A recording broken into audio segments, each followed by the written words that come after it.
Senator Katie Britt. Good morning to you, Senator. So President Trump obviously making it very clear that he wants Republicans to ditch the 60-vote threshold, nuke the filibuster. We're hearing unconfirmed reports that President Trump's announcement at 11 a.m. might be on the filibuster. Senator Thune says votes aren't there to scrap it. Where are you on this issue? And do you think the votes are there or not?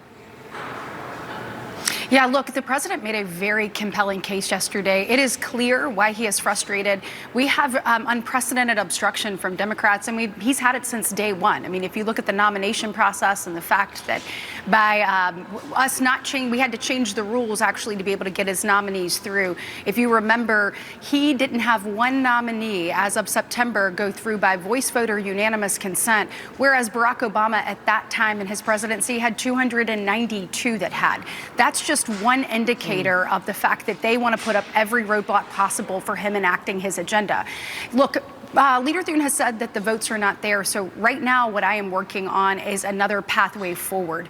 I have been working on appropriations bills starting last week, talking with obviously our Republican colleagues. Susan Collins there is chair of the Appropriations Committee, but colleagues across the aisle to say, let's get back to doing the work of the American people. Let's get some of these bills through and take these things off the table so Democrats can't use them as leverage moving forward. So to your point, obviously there's a lot of work ahead of us. It'll be interesting to see what he says at 11, but I think his frustrations are real and they are very well founded, and we've got to find pathways forward.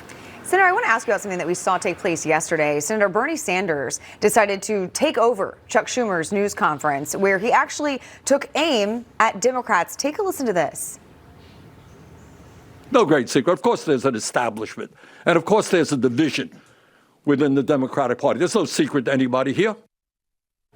Well, with that level of disrespect to the Senate Minority Leader, I think there would be a big divide. I don't see a Republican ever doing that to John Thune. But who exactly is leading the Democrat Party right now?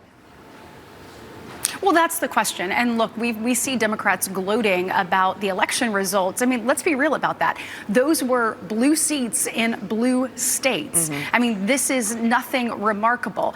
And the truth is, I think what is remarkable is the kind of Democrat that they actually elected. I mean, you look at them electing Mondami, a self-avowed socialist in our financial capital of not just America, but the world. I mean, you look at the Attorney General that they elevated there in Virginia, who has said that he would like to see his opponent's life taken and that of his children. I mean, this is sick and twisted. And so I think the American people need to take a step back and say, who is in charge of the Democratic Party? It is clear that the left wing is no longer the left wing.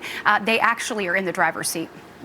Yeah, and people are starting to feel this now, Senator. The FAA telling people it's going to cut flight capacity by 10% at nearly 40 airports. I got an email overnight from United talking about how it's going to do that. The unions are turning on Democrats. This is getting worse and worse every day for Democrats, and they just don't seem interested in ending this thing and being reasonable.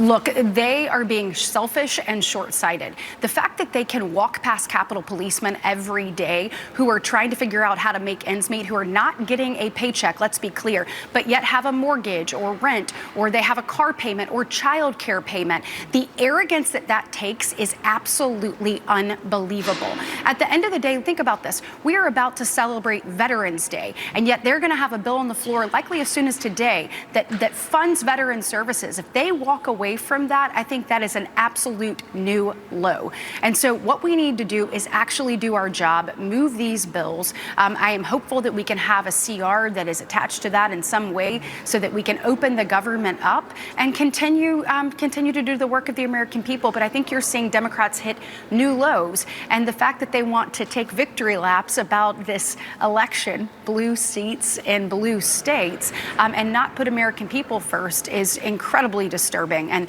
for me, when I hear Head Starts in my state are closing, when I hear that lines at food banks and the number of people coming are up, when I hear about people who, are being furloughed and can't meet their financial obligations or feed their family, when I hear about small businesses, closing their doors, or when you hear about what's happening with FAA, just as you said, I mean, these people are asked to come to work and yet not get paid. We're having to decrease what's going on there so that these people can find other jobs. And all the while, it is inconveniencing Americans who may have had, whether it's a wedding or a special event or need to be with a family member who's sick. Those things are going to be taken off the table from them because Democrats continue to be selfish and short-sighted. Yeah, right. No, you make a great point. Alabama Senator Katie Britt, always great having you on. Thank you.